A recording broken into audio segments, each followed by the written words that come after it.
Hi, everyone. In this episode, Liz Miller from Constellation Research talks with Adobe's Katie Cook about AI, how workflows are changing for designers and researchers, and her tips for better cross-functional collaboration. Enjoy the show. Welcome to Insights Unlocked, an original podcast from User Testing, where we bring you candid conversations and stories with the thinkers, doers, and builders behind some of the most successful digital products and experiences in the world, from concept to execution. I remember having to do production work of I have to knock out that background. Let me take my lasso and then my smudge and get her hair to not look. Now it's hey Firefly. Generative fill? Yeah, hey Generative fill. Generative fill makes me so mad. Why? Because it's all the hours? It's so good. Oh, the hours that you wasted. They're saying yes. They're saying that now that everyone's butt into the living room. Hey everyone. Hey everyone. Welcome in. Thank you so much for joining us. My name is Liz Miller. I am with Constellation Research, and I'm joined here by Katie Cook. Welcome to the living room. How are you doing? I'm doing great. You having a good show so far? I am. I just attended a really awesome workshop. Awesome. And can't wait for the keynote. I love it. Yeah, keynote's coming up at 1:30. Just be there, everyone. Okay, anyway, Katie, let's get into this. We're going to dig into you. I got 5 questions. I've done some gentle stalking, so I'm going to ask you some awkward questions about yourself later, but let's just jump right in. I feel like I can shuffle these. Okay. Question number 1. You ready? Here's our fast 5. As companies are being challenged to innovate faster than ever, in what ways do you see design and research workflows changing? I see, it's really interesting. This actually reminds me of one of our beta products, Adobe Podcast. And I think what's really interesting that team's done is they put design, research, and product all in this tiny, close-knit team. And they've made some incredible AI driven audio improvements. And so you can go on, you can test it out, but it was all kind of a research-led, design-led, and then product integrated team. So it's pretty incredible. And I bet the word research didn't scare them as much as it probably would have had we said that to a product team 10 years ago. Exactly. 10 years ago, if you went in and were like, hey, research is going to get involved in this, they'd be like, please take away the focus group. Exactly. But now they can really move forward a lot faster, can't they? They can. And you want to research in AI. You want to research on how people use it, the design principles. So it's very interesting to see. I love it. I just realized that for those people watching this, I did not let you introduce yourself and say the what you do and who you do it for. Yeah. So let's just do that now. I can do that now. So I'm Katie Cook. I'm a principal product marketer at Adobe. I focus on the Creative Cloud business on horizontal initiatives. Little company, Adobe. Has anyone heard of Adobe in this room? Anyone? Ever heard of Photoshop? He is actively shaking his head, actually. He is actively shaking his head. Okay, so let's get into this one. I think because you said the 2 words that no one has heard, 2 letters no one's heard in a little while. No, yeah. AI. It's a thing. We're doing it. Yeah. Okay. Describe what AI means to you in 5 words or less. Oh, man. I'm going to do it in the Adobe context, and that's accelerate your workflow. That is what AI is for us, is how do you take all of those crazy tasks that you would use 10 tools in Photoshop to do, and how do you do them in 5 seconds? I like it. So, okay, in my gentle stalking that I did of you before all of this, when you joined Adobe, you actually didn't join on the Creative Cloud side of things, did you? You actually joined on the CX and the transformation side of things. Yes. So between then, when you were working with clients on their CX and their transformation, what is different now than what you were seeing then, if you think about CX? I think when I did CX, it was at, what kind of analytics systems, what kind of CMSs are you using? It was very, very kind of high level in terms of a MarTech stack. And now I'm so focused on content. And so it's kind of deep diving into a pool of content. Yeah. We talk things about content supply chain or content velocity. And so working on the tools that actually make that happen faster is almost a smaller piece of that bigger pie. Yeah. But you have I gave a lot of recommendations. Now I can drive those outcomes. So it's been a very different experience. I love that. Okay. What benefits and challenges arise for designers and researchers from integrating various tools and platforms into unified workflows? Oh, man. It's like the alphabet soup, kitchen, laundry, madman's recipe, isn't it?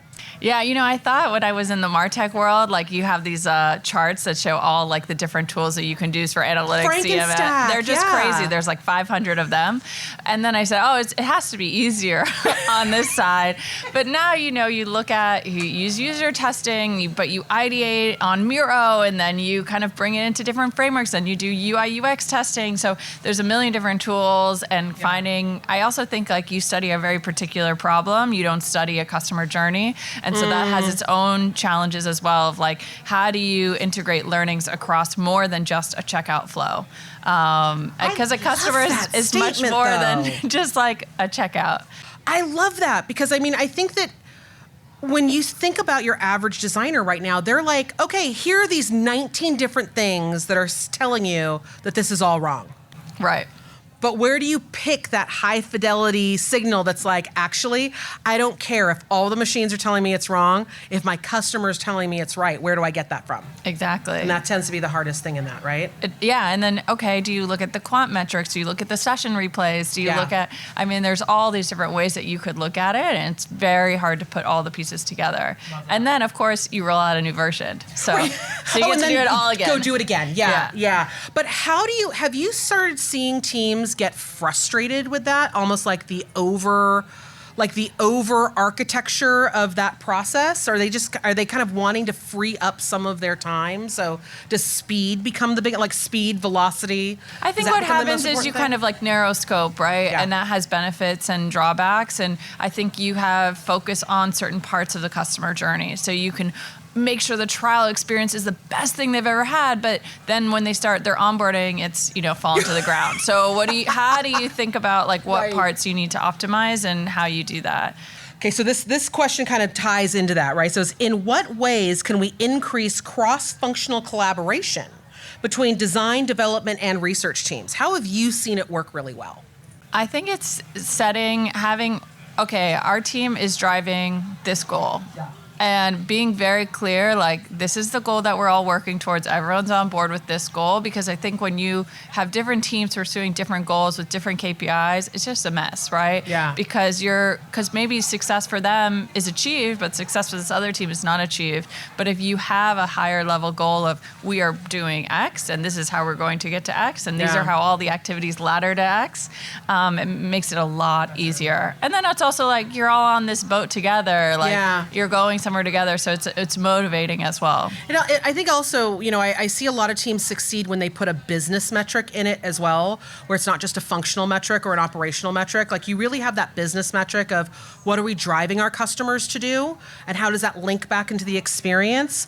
Then it's not like, because you can send that boat off that everyone's on together, and it's like, it goes off the cliff. Yeah, it's sailing to nowhere, right? And then everyone's like, why didn't that actually generate anything? And you're like, because you had the destination set to nowhere. Right. So I think having that business metric in there, I think that also becomes something that's really important. And something we talk about, we have so many amazing members of Creative Cloud, and so we talk a lot about, what is membership value? Like, how do you become a best-in-class membership for people? And that is an amazing goal. But then I actually think it's harder. Okay, what are the business metrics? Yeah. How do you push towards that? What does success look like? Those are kind of nitty-gritty things that you have to work out based on who your customers are, what they perceive as value. Really good point. And how do you bubble that up? Like, because with Adobe, you have a massive community in like Behance.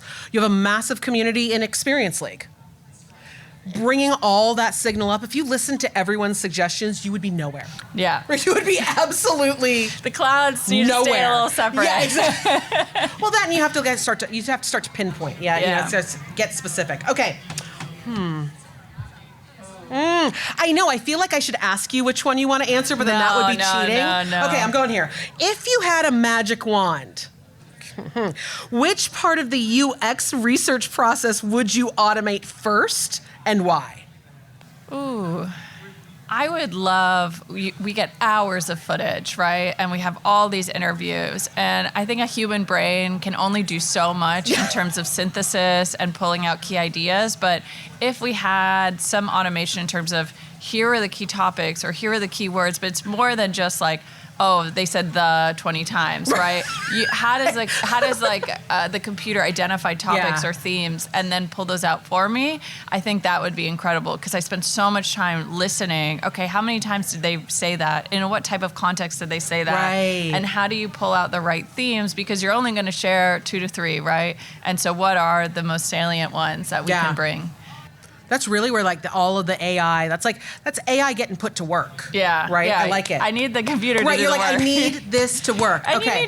you need to layer on your own context, but if they could pull out the sentiments for me and start to aggregate it, like that would be really helpful. Right. And not like sentiment, like understand that when someone says something spicy, it doesn't mean that something's bad. Right. Right, like, because I need it to understand all those things. Okay, so this is where my stalking just goes off the rails. No, I'm worried. Okay.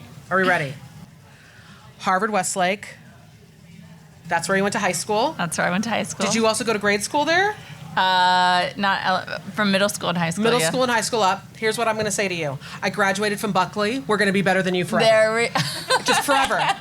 I do love Buckley. Greater than. Yeah, it's just LA childhood rivalries. I just went there a lot sooner than you. Like close to 20. Like I graduated in 89.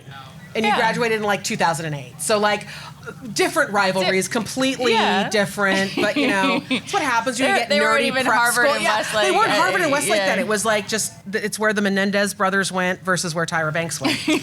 And now it's where everyone goes. This is just where the podcast got funky. So everyone come in the living room. We're gonna find out weird things with everyone. We're just gonna have it all go spicy and crazy, and we're just gonna have some more fun. Okay. Work question. We're back to it. I should ask you another question. Favorite spot to eat in LA?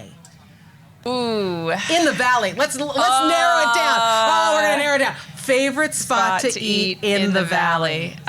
So when we were in high school, Bellwood Bakery was my favorite. I don't even know if it's still there, honestly. I don't think it is actually. I don't know. We're gonna have to find out. Someone's gonna have to Google that one. What's that French place that it's they have the best egg? It's on Ventura. Le Pan, that one? No, it's no. kind of fancy. Oh, yeah. It's Le Petit Trois or something like that, or Trois something. Yeah. That place is. Although I don't know. See, I go old school and I'm like Carney's. Oh, well, yeah, there you go. Where else are you going to get chili fries in an old train? I haven't thought about Carney's in decades, time. right? Yeah. See, this is what happens. Yeah. You come to the Human Insights Conference and you just get a little flash down memory lane with some food items, but that's fine. We're in Seattle. Valley's where it's at. The Valley is where it's at. Darn it, people, everyone who just wants to spend all their time on the West Side, you're missing all the good tacos. That's just what I'm going to say. But also, actually, no, don't come. Yeah. I'm thinking about my traffic on the phone. Yeah. I was like, I one's already had busy 101 enough. traffic. I'm like, no one come to the Valley. Everyone stay away. Everyone stay in Santa Monica, Mulholland please. Drive, it's terrible. Yeah, Never Mulholland, take it. that's terrible. You're just going into a completely different land and it's awful. Don't come. Anyway, okay, now back to work. Now, seriously, considering the benefits and challenges of remote work, how can technology platforms facilitate communication and collaboration between teams? So this is an interesting one because we Yeah. just completed a big research study this summer, and a lot of it we did remotely, but actually for the focus groups, while the participants were remote, we actually were all in the same room listening to them and kind of brainstorming. And it's actually a marked difference, I think, between that kind of ideation / synthesis session of themes that you've heard. When you're in person, you can kind of rip off of each other. So I don't know what how do you achieve that sense of reading body language, of putting sticky notes up? Yeah. I mean, I think things like Miro or kind of having artifacts, written artifacts of what you learn really helps. But that was a hard one. The brainstorming sessions in person, it makes it really difficult. But I think being intentional about when you gather, because there's a lot of things that. Yeah, we did digital boards. I don't need to be in person when people are filling out digital boards. That's okay. We can just we can look at what they write. This could have been an email. Yeah, right? I don't need but to I be there. think when you have focus groups and you want just questions pivoted or you want to focus on a certain person, having that backroom conversation was so helpful. Yeah. I think it's almost the combination of both, right? I've seen really great opportunities where if you get that room full of people together to listen and synthesize, oh my God, Yeah. but then also have those collaboration engines like, hey, have your Workfront open, like, like have your FigJam open, like be able to go on the side and pull other people in. Yes. It just, remote work allows us to kind of rethink what that teardown or what that build-up session is going to be. So I love that. Right, and love it. being super intentional about, okay, this is the time we're having a person, so we're going to do these activities, but everything else could be handled remotely. Yeah. Yeah. Love it. Excellent. Katie, thanks for joining me in the living room. Did you have fun? I had a great time. You're awesome. Oh, thank you. Oh my gosh. No, thank you for coming. Thank you for joining in all the sessions. And hey, we'll do another one, right? Give it up for Katie, everyone. Thank you so much. Oh my gosh, So much fun. Good. I'm glad you had fun. Want to keep the conversation going? You can find the show notes at usertesting.com/podcast. If you haven't already, don't forget to follow us on Apple Podcasts, Spotify, Overcast, or Google Play so you never miss an episode. And if you enjoyed today's show, please share it with a friend or leave us a rating and review on Apple Podcasts. And until next time, this is Insights Unlocked, an original podcast from User Testing.